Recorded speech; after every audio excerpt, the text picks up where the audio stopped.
Giorgia Meloni e di mirë, tronditjet më të mëdha janë ato që nuk kishe duke ardhur. Për shembull, miku i saj i ngushtë Edi Rama nuk e parashikoi dot atë që sot të gjithë e quajnë revolucioni i flamingove. Gjithçka nisi pothuajse rastësisht më 30 maj. Banorët e Zvërnecit, një fshat me rreth 1300 banorë në veri të Vlorës, po protestonin së bashku me disa ambientalistë kundër rrethimit të shfaqur në 400 hektar të një zone e bregdetare të paprekur, ku rojet private filluan t'i dhunonin egërsisht, pa u shqetësuar fare se në ditët e sotme nuk duhet shumë mund për të shpërndar një video në rrjetet sociale. Pamjet e dhunës dhe mbi gjitha ajo e një protestuesi që zvarritej për 10 metra, u përhapën me shpejtësi nga njëri celular tek tjetri, duke ndezur mbar Shqipërinë. Prej plot një muaji çdo mbrëmje, njëra njerëz mblidhen në Tiranë në sheshin Skënderbej dhe marshojnë drejt ndërtesës së kryeministrisë, duke valvitur flamuj kombëtar dhe pankarta, gjithnjë e më të mirëmenduara, ku flamingut janë protagonistët absolut. E vërteta është se Zvërneci ndodhet brenda zonës së mbrojtur të deltës së Vjosës, që nga shumë kush konsiderohet si lumi i fundit i egër në Europë, një oazë biodiversiteti ku strahohen fokat e mesdheut, breshkat, kareta,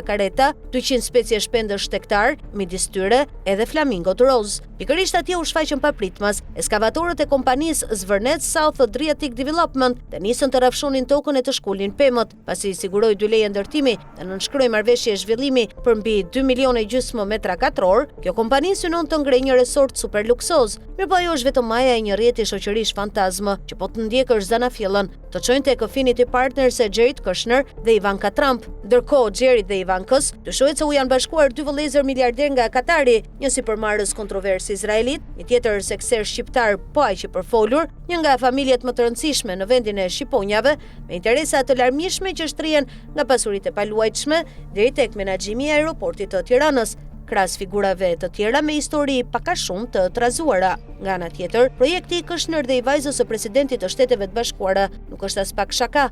Ai parashikon një investim prej 1,4 miliard dollarësh, sipas burimeve të tjera, shifra mund shkojë deri në 4 miliard dhe shtrihet edhe në ishullin e Sazanit, i cili ndodhet përballë vijës së gjatë bregdetare të Zvërnecit. Madje pikërisht aty pritet të ngrihet struktura më ekskluzive. Të gjë kishte zbuluar vetë Ivanka që 2 vjet më parë, kur shprehej se po punonte me bashkëshortin e saj për këtë ishull të mrekullueshëm, duke angazhuar arkitektët më të mirë dhe markat më të njohura për të bërë diçka fantastike. Por pikërisht këtu lindin pyetjet e para që mbeten pa përgjigje. Si ka mundësi që një zonë e mbrojtur dhe një ishull dikur bazë ushtarake, që të dyja në pronësi të shtetit, kaluan në duar private pas një rezistencë dhe pa thënë askush asgjë? Në dhjetor 2024, pak javë pas rizgjedhjes së Donald Trump në Shtëpinë e Bardhë, qeveria e Edi Ramës i dha dritën jeshile projektit, duke i akorduar Kushnerit statusin e investitorit strategjik. Ky status përbën një lloj kursie preferenciale për marrjen e autorizimeve të nevojshme, fal një ndryshimi në ligjin për mbrojtjen e mjedisit, që lejon ndërtimin e resorteve, madje edhe brenda zonave të mbrojtura.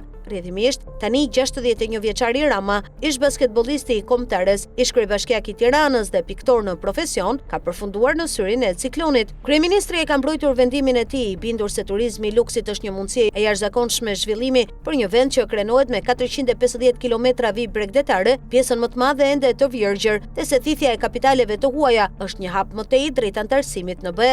Ai u përpoq të sqaronte se Shqipëria nuk duhet i friksohet një projekti kaq madhështor, mirëpo mënyra se si refuzoi fillimisht dialogun, përfundoi duke i kthyer kundër shumë prej atyre që më pak se një vit më parë i kishin rinovuar besimin për të katërtën herë radhazi për të zbutur revoltën. Kryeministri u shfaq më 12 qershor në televizionin kombëtar. Mirëpo kur moderatoria e zgjeroi bisedën duke e pyetur se pse pas 13 vitesh në pushtet qeveria e tij ende nuk ishte arritur të garantonte shërbime të qëndrueshme të ujit dhe energjisë elektrike, ai humbi durimin dhe ndërpreu lidhjen. Më vonë, kur Shishi filloi të kërkonte me ngulm tërheqjen e tij, ai ja shpërsoi gjuhën në një intervistë për Financial Times, duke fyer me gjuhë rrugë të gjithë ata që mendojnë se ai është kumbari i krimit në Shqipëri. Është e qartë se protestat për Zvërnecin dhe Sazanin janë shkrirë me diçka shumë të thellë, me pakënaqësi ndaj arrogancës së pushtetit, me vrullim për një përsëritje radikale që kërkohet nga brezat e rinj dhe me kushtet e jetesës në një vend ku ende në vitin 2024, sipas Institutit Kombëtar të Statistikave, 40% e shqiptarëve rrezikonin të jetonin në varfëri. Paga mujore bruto është $1.084 dhe brenda 12 vitesh numri banorëve ka rënë me 420.000. Kjo është shenjë një emigracioni që ngjan një diasporë të vërtet për një popullsi që tashmë numëron më pak se 2 milione gjysmë banor. Agjencia Shtetërore Antikorrupsion, e krijuar për të përmbushur kriteret e kërkuara për antarësimin e shumëpritur në BE, ka nisur një hetim pikë këtë çështje, ndërsa vetë Brukseli ka reaguar përmes një deklarate zyrtare. Siç është zbardhur nga një investigim i jashtëzakonshëm i Balkan Insight, pjesë e mirë e tokave në oazin e Zvërnecit zotrohen nga Artur Sheu dhe ish avokati i tij Pollum Petritaj. I pari është një biznesmen që jeton në Shtetet e Bashkuara dhe është i përfshirë në procese të shumta gjyqësore lidhur me pronat e përfshira në projekt. Ndërkaq Petritaj është dënuar në shkallë të parë për falsifikim dokumentesh që i kalonin pronësinë e disave prej këtyre tokave vetë Sheut. Ai e ka apeluar vendimin dhe i mohon akuzat. Dy parcela të tjera u përkasin përkatësisht vajzës së Petritajt dhe familjes Salaudin Malajt, ish kryetari i gjykatës së apelit të Tiranës. Balkan Insight raporton se në vitin 2013 Malaj dha vendimin në një padicë civile duke i njohur familjes Sheu 156 hektar në atë zonë, duke përmbysur vendimin e një gjykate të shkallës më të ulët. Më pas, ai ishte pjesë e trupit gjykues që rrëzoi akuzat për falsifikim ndaj Petritajt. Të dyja këto vendime u përmbysën nga gjykata e lartë, e cila e ktheu çështjen për rigjykim. Prona më e madhe e përfshirë në projekt është ajo e një kompanie të kontrolluar nga Redi Struga, i cili në të vërtetë shërben si ndërmjetës i miliarderëve nga Katari, Ramez dhe Mohamed Al Kayat. Semrimi popullor dhe një lloj hovi ndëshkimor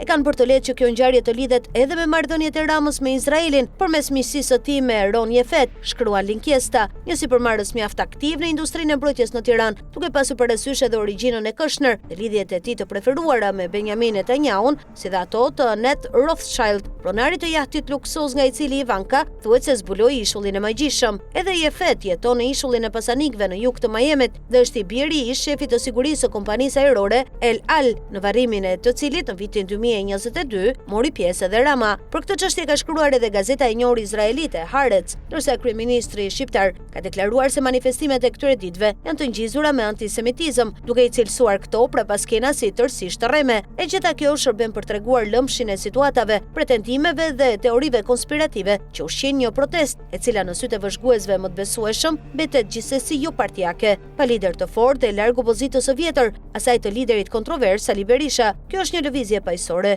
shpotitëse dhe plot gjallëri, e vështirë për të menaxhuar, qoftë edhe nga një ujk i vjetër i politikës siç është kryeministri socialist. Sloganet e saj janë të thjeshta dhe tallëse, si Shqipëria nuk është në shitje, apo kur ngrihen studentët dridhet shteti, të cilat lindin në rrjet dhe prej andej rikthehen tek 200.000 protestuesit që mbushën marshimin e fundit në Tiranë. Një mani memesh e ka quajtur Rama me përpuzje, si ajo i gjeneruar nga inteligjenca artificiale, ku ai vetë shfaqet si një flamingo roz që sherr rreth rrotullit me rruar.